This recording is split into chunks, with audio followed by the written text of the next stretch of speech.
c'est de mettre ce groupe-là sous contrôle public dans le cadre d'un nouveau service public des transports, qui est la cohérence, je dirais, de la production jusqu'au transport de marchandises et d'usagers. Pas simplement la nationalisation temporaire comme Sarkozy l'avait déjà fait, quoi. Pour 20% de... Pour 20%. Il avait fait pour 20%. Il avait fait pour 20%, puis il avait revendu surtout des parts tout de suite après. Il avait rétrocédé ses parts à un groupe qu'on connaît bien, qui est le groupe Bouygues, et qui avait fait, je crois, une plus-value de plus d'1,3 milliard. Donc vous voyez, on voit à quoi ça sert. C'est pour ça que cette histoire de nationalisation temporaire qui fait peur à aucun politicien, elle n'est pas contradictoire avec la libéralisation. Il faut autre chose. Il faut mettre sous contrôle public. À qui la faute alors?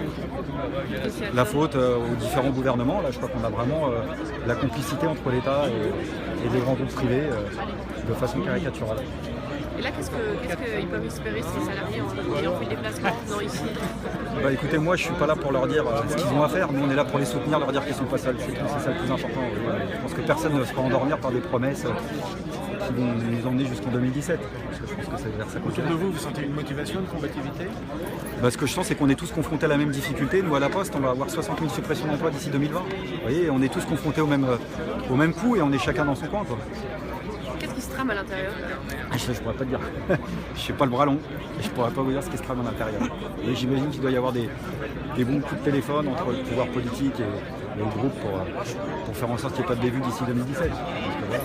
Il y a besoin encore de ces mobilisations-là? Plus que jamais. Je pense que tant qu'il n'y a pas de mobilisation, il ne faut pas se laisser endormir par des promesses électorales qui feront en sorte de noyer le poisson jusqu'en 2017 pour que tout le monde soit bien sage. Il ne faut pas être sage en 2017. Merci. On va refaire la même chose, ça vous dérange pas pour LCI? Pouvez nous... Faire la queue, moi aussi je fais la même chose. Pouvez nous expliquer votre présence du coup ici aujourd'hui? C'est soutenir les salariés d'Alstom, leur dire qu'ils ne sont pas tout seuls et qu'il y a des gens qui se battent pour, un peu partout pour qu'il n'y ait aucune suppression d'emploi, c'est le plus important.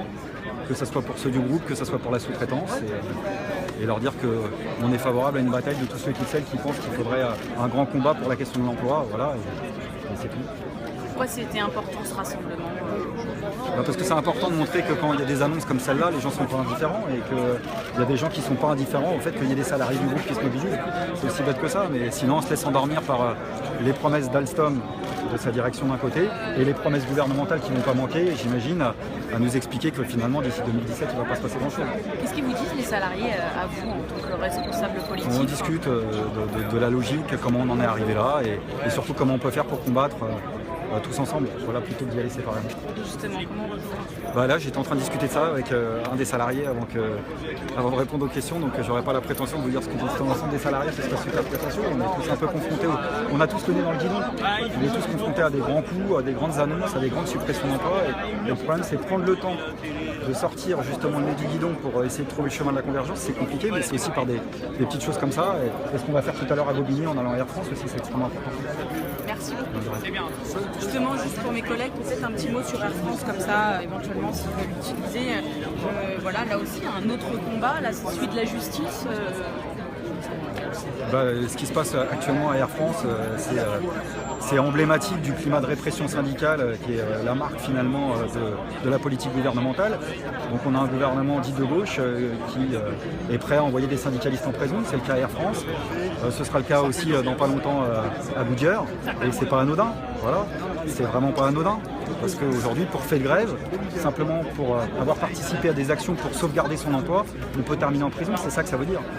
Donc c'est pas une petite affaire. Merci. Oui. À nous. Donc je peux vous embêter encore un petit peu tant qu'on était dans l'embêtement. Donc voilà, je vous ai trouvé dans la mobilisation alors que vous n'étiez pas prévenu. Ouais. Donc j'aimerais avoir votre ressenti, pourquoi vous êtes venu justement à cette mobilisation. Je suis venu parce qu'à la Poste, il y a un préavis de grève qui a été déposé par 2 organisations syndicales justement pour marquer notre solidarité avec ceux d'Alstom et puis ceux d'Air France tout à l'heure qui passent en procès pour l'histoire de la chemise arrachée. Donc c'est important de marquer son soutien pour eux mais aussi pour nous parce que quelque part on a besoin de montrer qu'on a besoin de faire un front commun de tous ceux qui sont confrontés au même sale coup. Nous à la Poste on va avoir 60 000 suppressions d'emplois d'ici 2020 donc si on n'y va pas ensemble on n'y arrivera pas, on se fera tous endormir. Merci Monsieur Besancenot. Merci à toi. Bon courage. a fait une intervention il y a, Tiens, je peux vous faire un petit selfie quand je suis. il y a longtemps en disant bah non, de toute façon, si on fait l'action du 25 ans, on sait qu'il y aura un blocage, et qu'il y aura un blocage, bon, on dépose la question. Et là, nous, c'est hors de question. Donc voilà les amis pour la mobilisation. Monsieur Poutine regarde aussi. Ah ouais. Si les cars arrivent, pour tout vous dire, on va peut-être reporter. Ouais, ben oui, parce que Je vous pense voulez qu'on pas va aller voir rater, les cars. Ça vous dérange pas? Non, pas de soucis, Merci je beaucoup, pars pas de monsieur. suite. Hein. Bien, Thomas.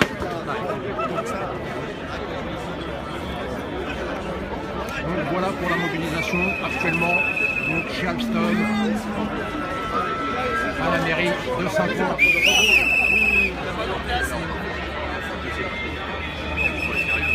Donc je reviendrai aux alentours de 11h pour la conférence de presse. Cognac G, à vous les studios.